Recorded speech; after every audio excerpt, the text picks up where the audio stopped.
aneh nih kalau kepala daerah sama DPR-nya nggak bisa cari solusi. Karena ini masalah mudah kalau saya jadi wali kota. Ya, jadi wali kota Bandar Lampung, saya bisa itu hilangkan uang komite sekolah. Iya kan? Gimana caranya? Gampang ya kan? Kekuasaan itu bukan di ujung. Kekuasaan itu juga alat sebenarnya. Alat apa? Alat untuk mengejar maslahat, mengejar kesejahteraan. Nah kesejahteraan itulah yang sehari-hari dilihat oleh masyarakat, oleh Gen Z ini. Ada 3 saya coba petakan ini problem kenapa generasi Z ini apatis terhadap dunia politik. Yang pertama muncul pertanyaan besar, politik itu untuk apa sih?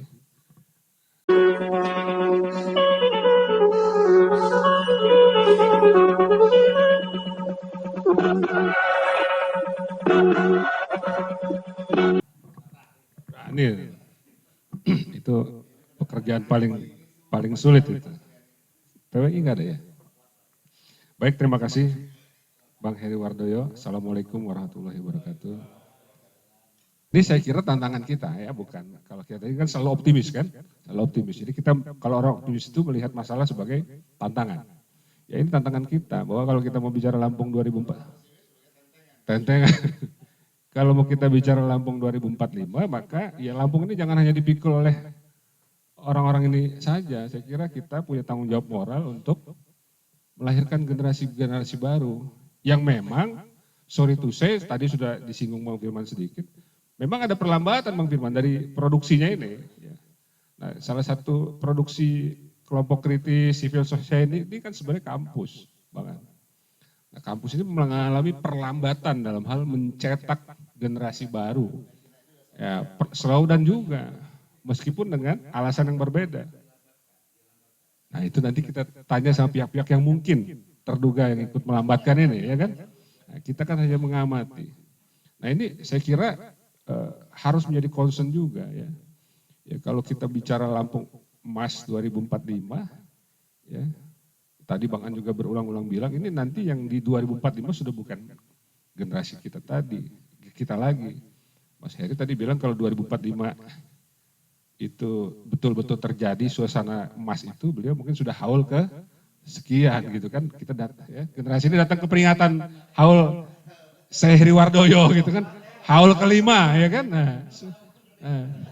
Iya haul ya kan. Haul Heri Wardoyo ya kan. Udah khususon ilaruhi dia kan.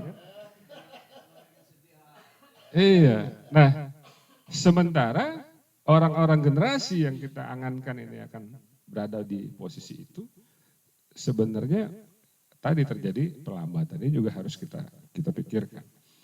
Nah, saya sekarang masuk ke soal Gen Z tadi ya.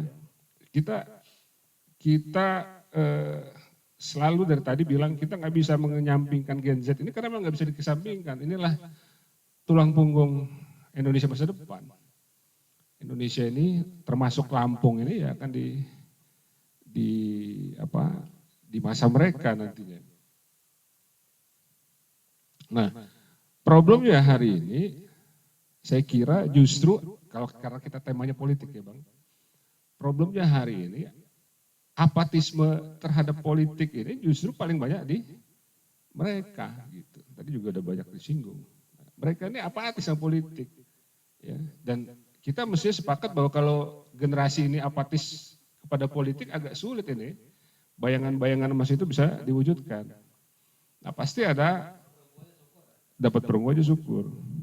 Tentu ada problem. Tadi juga sudah disinggung oleh banyak narasumber. Ada 3 saya coba petakan ini problem kenapa generasi Z ini apatis terhadap dunia politik. Yang pertama muncul pertanyaan besar, politik itu untuk apa sih? Gunanya politik itu apa? Buat kita ini gunanya apa? Secara sederhana mereka memahami politik itu ya ajang-ajang kontestasi lah. Politik elektoral, milih-milih itu, milih anggota dewan, milih kepala daerah dan seterusnya.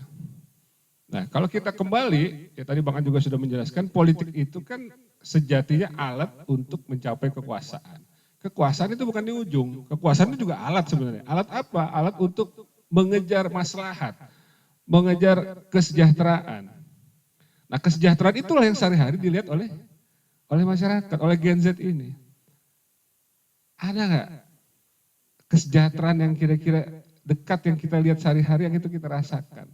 Yang itu menunjukkan bahwa politik itu ada gunanya buat kita. Ya. Tadi bicara pendidikan. Ada nggak ada kepala daerah yang pendidikan begini-begini aja kok. Ya, banyak kepala daerah jargonnya pendidikan gratis. Saya sudah bikin status di Facebook itu. Ya, nggak ada itu pendidikan gratis karena nyatanya SPP gratis ada uang komite sekolah, bullshit gitu. Ya, jadi jangan bilang pendidikan gratis selama uang komite ada. Nah pertanyaannya yang membiarkan itu siapa? Kepala daerah. Ya kan, kepala daerah. Lalu ketika setiap tahun ajaran baru ribut-ribut soal penerimaan siswa baru, lalu ada uang komite sekolah dan sebagainya. Anggota dewannya mana? Ya kan, anggota dewannya mana? Politisi-politisi nitip anaknya justru. Jadi tambah pusing itu sekolah. Karena sekian slot bangku itu ya dipakai oleh para anggota dewan untuk nitip anaknya. Nggak ada keberpihakan itu. Apalagi soal kesehatan, ya kan? Di Bandar Lampung, kira-kira 1 bulan lalu rame tuh, ada yang ditulis Andri itu, ya. Bukan Bang, bukan yang itu soal pendidikan. Ada warga tukang becak, tidak punya KTP, ya mau berobat ke rumah sakit nggak diterima karena dia tidak terdaftar, dianggap tidak terdaftar. Akhirnya terlunta-lunta. Akhirnya dibuatkan KTP, didorong pakai belangkar itu, ya kan? Nah, ini kan dilihat sehari-hari. Kemudian apalagi tadi disinggung soal infrastruktur. Wah, apalagi infrastruktur. Ya kan, udah dibahas oleh Bang Muklis. Ya, jalan provinsi ancur-ancuran, nunggu ada Bima dulu baru diberesin dulu itu. Nah, itu pun pemerintah daerahnya biasa-biasa aja tuh begitu. Ya. Kayak nggak ngerasa ada yang salah gitu, biasa-biasa aja. Nah, ini kan pemandangan-pemandangan, potret-potret yang dilihat sehari-hari oleh masyarakat termasuk oleh Gen Z. Maka kembali tadi yang saya sampaikan, mereka bertanya-tanya gunanya politik ini apa ya? Kalau nggak ada kepala daerah yang dipilih-pilih ini, kira-kira ada bedanya nggak ya berubah nggak dunia ini? Kayaknya enggak. Tadi kalau Bang Firman malah bilang autopilot, saya setuju itu. Ada nggak ada wali kota, masalahnya apa? Nggak ada, jalan rusak-rusak aja tuh, ya kan? Ya karena dia temannya wali kota, temannya Bang Sudin, ya kan? Ya kan? Ada nggak ada anggota dewan, sama aja, uang komite tetap ada. Ya, soal uang komite sekolah aja, ya saya kira agak aneh nih kalau kepala daerah sama DPR-nya nggak bisa cari solusi. Karena ini masalah mudah kalau saya jadi wali kota. Ya, jadi wali kota Bandar Lampung, saya bisa itu hilangkan uang komite sekolah. Iya kan? Gimana caranya? Gampang, ya kan? Nah, kalau saya jadi wali kota, ya kan? Kalau saya bocorin sekarang enak bener calon wali kota, ya kan? Iya, ya kan? Jadi alangkah mudahnya urusan itu, alangkah mudahnya. Ya, saya kasih bocoran dikit. Misalnya apa? Efisiensi.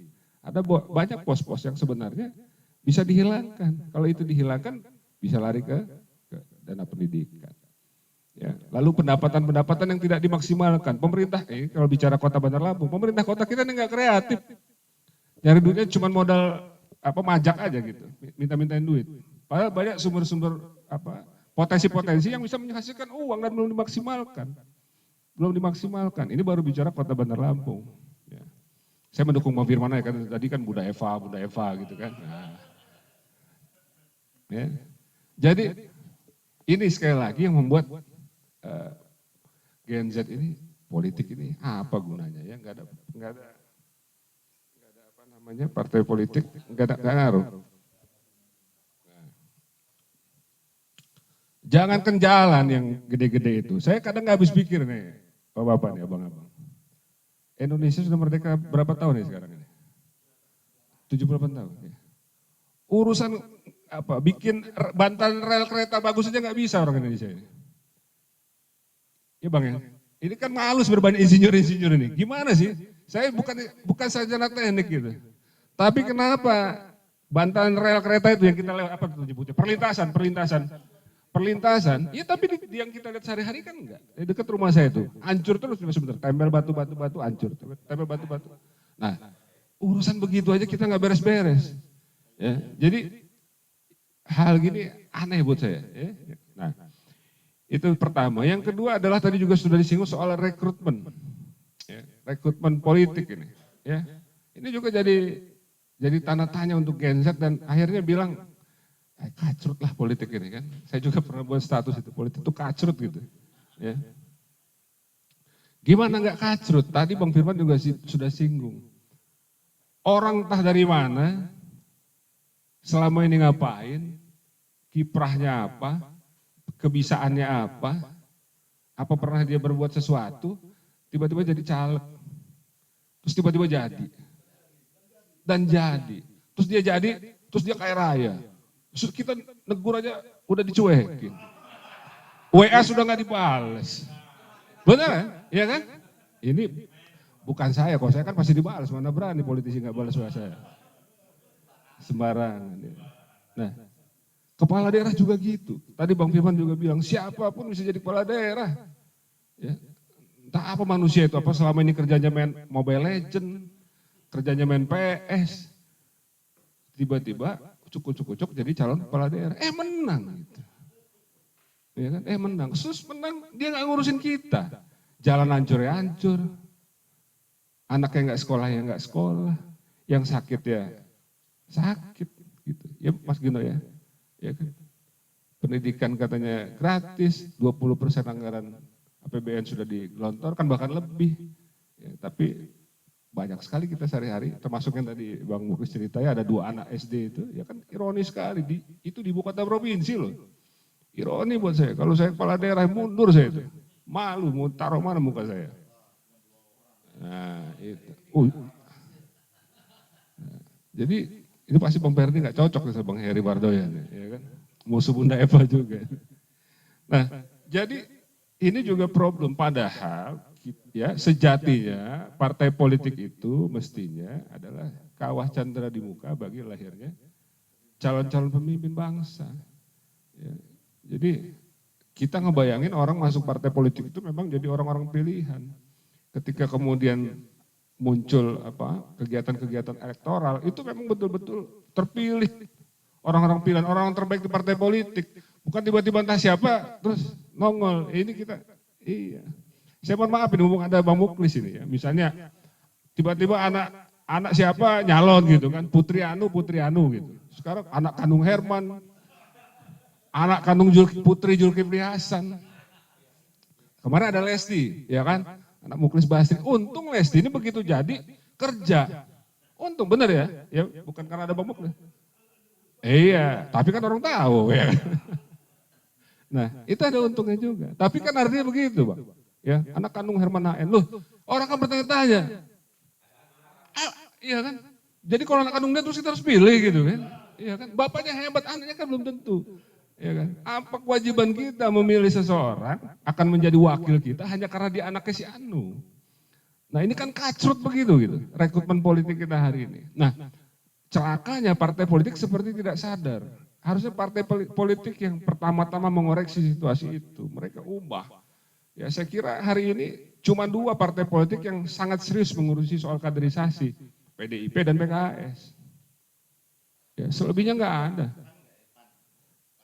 Ini ada orangnya, ini PAN gocapan aja. Ya kan? Nah harusnya tidak. Semua partai politik mestinya ya melakukan proses kaderisasi yang benar sehingga ketika orang-orang itu dimunculkan itu adalah orang terbaik di partai politik itu. Nggak bisa yang karbitan nggak boleh, mau dia anak siapapun kalau belum selesai di sekolah kadernya nggak bisa. Ya, termasuk anak presiden sekalipun nggak bisa. Ya kan saya udah puji Bang, PDI udah saya puji. Iya kan? Nah jadi itu soal rekrutmen politik ini saya kira ini jadi soal kenapa kemudian generasi Z ini agak apatis. Ya. Yang ketiga, ini soal identitas. Ya kita mewacanakan anti politik identitas. Saya juga setuju itu. Tapi yang justru menjadi concern saya politik sekarang ini seperti nggak punya identitas. Partai politik nggak punya identitas. Apa bedanya Golkar sama PAN? Saya tanya. Apa beda Golkar sama Gerindra? Kenapa saya harus pilih Golkar? Kenapa saya harus pilih Gerindra? Apa bedanya? Orangnya juga itu aja. Ya, hari ini Bang Firman bisa PAN, besok nanti gagal ya kan pindah kemana? Ya kan? Contoh, ya kan? Ya. Nggak ada beda signifikan. Partai itu apa identitasnya? Kalau buka ADART pasti semua punya ideologi. Tapi penampakannya partai politik itu nggak ada warnanya. Nggak ada warnanya, apa bedanya? Ya. Nah ini juga problem saya kira yang ngapain gitu. Ya partai politik itu ya sama baik gitu ya. Mau pilih A, pilih B, pilih C nggak ada bedanya. Nah Pilpres ini menguatkan itu lagi. Ya, saya setuju makanya tadi yang disampaikan oleh siapa tadi? Ariska ya. Apa presidensial threshold ini Bang? Nggak perlu ada itu. Buat 0%. Ya, iya. Iya betul, ya kan? Betul. Kalau saya kan masih bela abang ya kan? Ya kan? Ini yang bikin saya kira membuat juga politik kita ini nggak keren. Ya. Kalau menurut saya semua partai politik yang sudah terverifikasi bisa ikut pemilu berhak mengajukan calon presiden. Sudah sesederhana itu, nggak perlu ada presidensial threshold yang akhirnya begini keadaannya. Harus berkoalisi, yang akhirnya kacrut lagi. Coba bayangin, ya. Bagaimana mungkin basis pemilih PKS ini mengolok-olok orang NU, ya kan? Sekarang bersatu dengan PKB. Bagaimana mungkin orang-orang PKB yang memang konon kata dilahirkan oleh orang NU bisa bersekutu dengan orang-orang PKS yang juga sering mereka marah-marahin. Ini kan kacrut ini. Ya. Nah bayangin kalau saya jadi orang PKB misalnya, ya, bingung saya mau saya selama ini nggak suka sama Anies ya kan, sekarang presiden saya Anies gimana ceritanya gitu. Tapi inilah politik kita hari ini kan, ini politik kita hari ini gitu. Sekacrut itu. Nah maka saya pribadi termasuk orang belum bisa Bang, katanya kenapa lu nggak masuk aja partai politiknya masih kacrut begini gitu, nggak jelas. Sekarang saya PDIP gitu, saya suka sama Bu Mega. Tiba-tiba karena kebutuhan koalisi dia berkoalisi dengan partai politik di mana di situ ada figur yang nggak saya sukai. Terpaksa saya pilih dong. Terpaksa saya harus loyal dong. Ya kan? Kita harus loyal di mana partai politik kita berada. Nah, orang-orang seperti saya ini jangan-jangan banyak. Jangan-jangan banyak, makanya tetap apolitis akhirnya. Ya, tidak mau masuk dalam artian tidak mau masuk ke politik praktis. Ya. Nah, apalagi Golkar ya. Nah, ya Bang.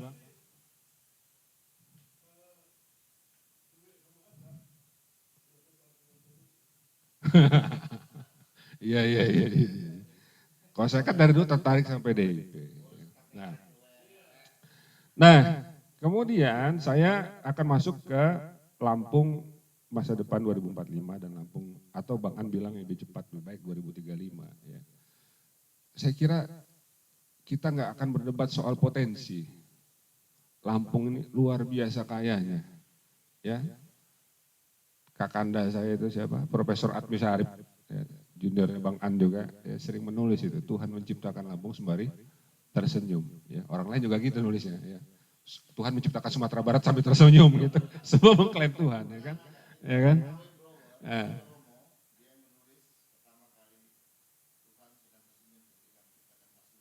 Nah, itu kemudian direplikasi, ya. Dan kalau itu diduplikasi di Lampung, saya sepakat, ya. Nggak ada kurangnya Lampung ini. Kita bisa berdiskusi panjang soal betapa luar biasanya potensi Lampung dari berbagai aspek, Nggak usah jauh-jauh yang nantang. Sebelah kita aja nggak bisa ngelawan kita. Sumsel nggak bakal bisa beradu potensi dengan kita. Potensi alam, potensi sumber daya. Ya dikit lah satu kan, lebihnya banyak kan kita.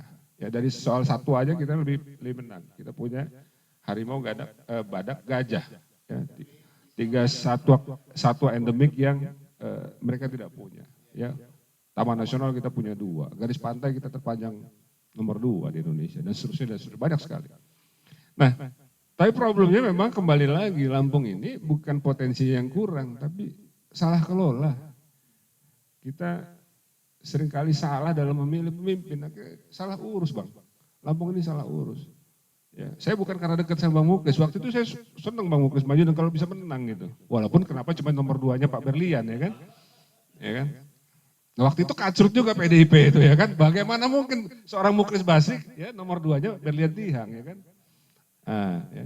Jadi maka ya catatan saya kalau kita memang membayangkan Lampung itu akan gilang gemilang mencapai masa emas pada 2035, maka salah satu yang harus kita benahi adalah rekrutmen sumber daya politik kita, rekrutmen calon-calon kepala daerah kita. Gitu. Jadi partai politik harus punya tanggung jawab ya untuk memilih calon kepala daerah, calon-calon anggota legislatif dan seterusnya itu memang yang terbaik. Ya. Kenapa partai politik? Karena sistemnya begitu. Ya, kenapa kita minta ke partai politik? Ya partai politik memang kita nggak bisa. Saya nggak bisa nyalon kalau nggak pakai partai politik ya kan. Nah jalur independen juga syaratnya banyak. Gitu. Ya, nah jadi kita berharap besar kepada partai politik ya untuk juga mengubah cara pikirnya, cara pandangnya dan cara perilakunya ya. Saya kok melihat ya DPR itu memang cuma ada di pusat. Yang kayak serius itu, 3 tugas itu Bang, legislasi, budgeting, pengawasan. Itu cuma jalan di DPR RI. Iya kan? Cuma di DPR RI. Ya arti secara fungsi masih kelihatan jalan. Ya. Nah berarti lebih parah lagi. Nah di daerah bagaimana? Nggak ada. Ya nggak ada. Kita itu seperti nggak ya artinya secara realita ya. Kita seperti nggak punya anggota dewan. Nggak ada anggota dewan ini. Nah, jadi saya kira itu Mas Heri Wardoyo beberapa PR kita ya, tapi karena kita diajarkan Bang Ansori guru kita bersama ini harus tetap optimis, ya kan? Harus tetap optimis, kita optimis. Ya ini potret, ya potret negatif ini harus kita sampaikan juga. Ya jangan kita cuman melihat potensi, tapi hal-hal yang masih minus ini kita abaikan, nggak bisa bergerak juga kita. Tentu ya kita harus memikirkan bagaimana cara untuk mengurai pelan-pelan masalah ini. Saya kira itu. Terima kasih. Assalamualaikum warahmatullahi wabarakatuh.